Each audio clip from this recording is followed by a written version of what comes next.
ये जो generic medicine जो हम कहते हैं, अभी ये अंग्रेजी का शब्द है, इसको हिंदी में कैसे समझाएं? मैं आपको बहुत सरल भाषा में बताता हूँ। हाँ। तो ये जेनेरिक नाम जो दवा का जो मूल सॉल्ट है, जो इसके अंदर जो दवा है, उसका नाम है, केमिकल नाम, उसका केमिकल नाम है। अब जैसे और उदाहरण अगर सरल करके बताएं इसको, तो जैसे ये लड़की दुबली पतली सी नजर आती है, तो मैं अगर डॉक्टर हूं, हाँ। तो मैं इसको ये कहूं, 1 गिलास दूध सुबह 1 गिलास शाम को पिया कर। पर चिकित्सा के व्यवसाय में दुर्भाग्य से हमारे देश में ऐसा नहीं हो रहा। हम ये नहीं कहते कि आप भैंस का दूध लेके आइए, हम कहते हैं कि वो रामू की भैंस का दूध लेके आना। यही ब्रांडिंग है। ये जब उसकी दुकान पे जाती है, वो कहता है 500 रुपए लीटर है, लेना है कि नहीं लेना। तो जो 30 रुपए की चीज है वो 500 रुपए में मिलती है। तो अगर मैं डायबिटीज की दवा ले रहा हूं और अगर मैं ब्रांडेड दवा लेता हूं तो मुझे कितने की पड़ेगी? जैसे एक 117 रुपए में भी है, 117 रुपए में मिलती है। अब और अगर वही चीज हम उसके जेनेरिक मेडिसिन के नाम से लें तो वो कितने की बनती है? वो मात्र 1 रुपए 95 पैसे में 10 गोली मिलती है।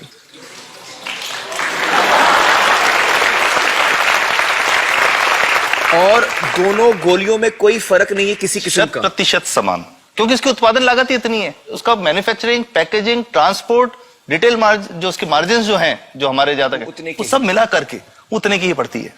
कुछ कैंसर के मैं आपको उदाहरण दूंगा, उसमें एक ही दवा जो ब्लड कैंसर के काम में आती है, बाजार में 1.25 लाख रुपए का एक पैकेट मिलता है। 1.25 लाख का एक पैकेट जो 1 महीने चलता है। और जेनरिक में वही दवा जेनरिक में अलग अलग कंपनीज जो बनाती हैं, एक 10,200 में बेचती है, एक 8,800 में बेचती है और एक 6,500 में बेचती है। मतलब ये आपका ये कहना है कि आपके ये प्रयास से इतने कम में राजस्थान में पब्लिक को, आवाम को ये दवाएं पहुंचा रहे हैं आप इस वक्त? जी, क्या बात है। मेरा ये सवाल है कि डॉक्टर्स जो हैं वो हमारे पर्ची पर जेनेरिक नाम क्यों नहीं लिख के देते? क्यों लिखते हैं वो ब्रांडेड? जाने नहीं देंगे बाहर फिर? नहीं, सब जाने देंगे। जब एक नया मेडिकल प्रैक्टिशनर जब प्रैक्टिस शुरू करता है, तो उसके पास जो कंपनी के जो मेडिकल रिप्रेजेंटेटिव्स होते हैं, सेल्स बढ़ाने का उनका काम होता है, मार्केटिंग प्रिंसिपल के हिसाब, सेल्स एजेंट होते हैं बेसिकली। फिर वो कहते हैं साहब आप हमारी जो दवा है यही लिखना, ये बहुत बेहतर दवा है, इससे मरीज ठीक होगा। और उनको डॉक्टर्स को लिखने के लिए उनको प्रेशराइज किया जाता है, उनको टेम्प्ट किया जाता है।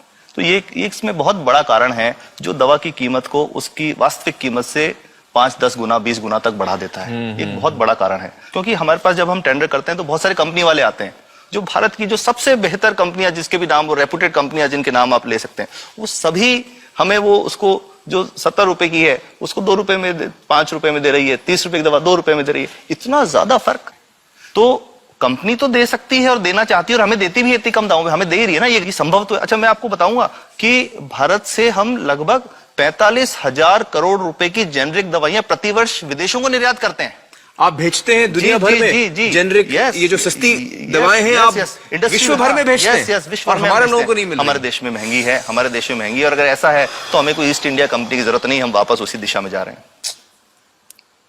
आपने जब ये शुरू किया तो आपको कोई रेजिस्टेंस फेस करना पड़ा राजस्थान में? देखिए, जो प्रयास हम कर रहे हैं ये बेसिकली धारा के विपरीत बहने का एक प्रयास है जी। काफी थ्रेट्स भी हैं, क्योंकि इसमें माफियाज भी हैं, ड्रग माफियाज जो ऑपरेट करते हैं। और हम हमेशा ये बात कहते हैं कि हम 100 साल से भी पुरानी शोषण की व्यवस्था को बदलना चाहते हैं, पर हमने हमेशा डॉक्टर्स को दोषी नहीं माना। सारे डॉक्टर्स बुरे नहीं है। 50-60% तो जेन्युइनली वो चाहेंगे कि गरीबों को कम कीमत पे दवा मिल जाए, वो चाहेंगे। और आज भी ऐसे डॉक्टर्स हैं जो अपने घर से सैंपल्स ला करके अपने जेब से पैसे निकाल के मरीज का इलाज कराते हैं। ऐसे डॉक्टर्स आज भी हैं। बिल्कुल सही। तो मैं इनको एक उदाहरण भी बताता हूँ कि कैसे हमारे जो काम वाली थी, उसका बच्चा था छोटा। इंसिडेंटली हम इस समय छुट्टी मनाने कोई बाहर गए। जब हम लौट के आए 10-12 दिन बाद, तो वो लक्ष्मी के साथ उसका छोटा जो बेटा था राजू, वो भी उसके साथ आता था जब, और मेरे बच्चों के साथ खेलता था, मेरे बेटे के साथ खेलता था। तो वो लक्ष्मी अकेली ही आई, राजू नहीं आया। तो हमने पूछा कि क्या हुआ, तो उसने जो बात बताई कि साहब वो उसको, आप गए थे, उल्टी दस्त हो गया था।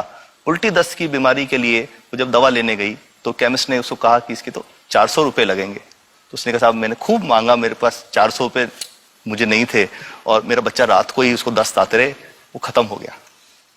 और मैं आपको कहना चाहता हूं कि वो जो दवा लिखी थी कि वास्तव कीमत 1.5-2 रुपए ही है, तो वो बच्चे की जान बच सकती थी। 65 वर्ष के बाद भी अगर कोई बच्चा उल्टी दस्त से मर जाए तो मैं नहीं समझता इससे शर्मनाक बात कोई हम लोगों के लिए हो सकती है। और सबसे बड़ी बात कि इसे आसानी से बदला जा सकता है। हमें सबको एक समन्वित, एक संगठित प्रयास करने की जरूरत है। ये तो कुछ भी नहीं है, कोई नई फैक्ट्री खोलनी नहीं, कोई नई दवा नहीं बनानी, ये सब जो गलत चल रहा है इसको रोकना ही तो है।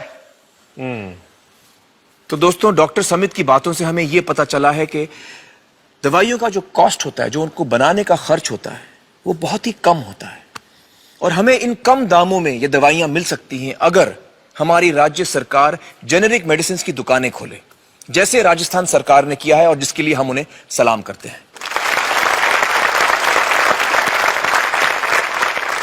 एक बात और, अगर आप एक एनजीओ हैं और आप जेनेरिक मेडिसिन की दुकान खोलना चाहते हैं तो department of chemicals and fertilizers आपको 50,000 रुपए की ग्रांट भी देता है।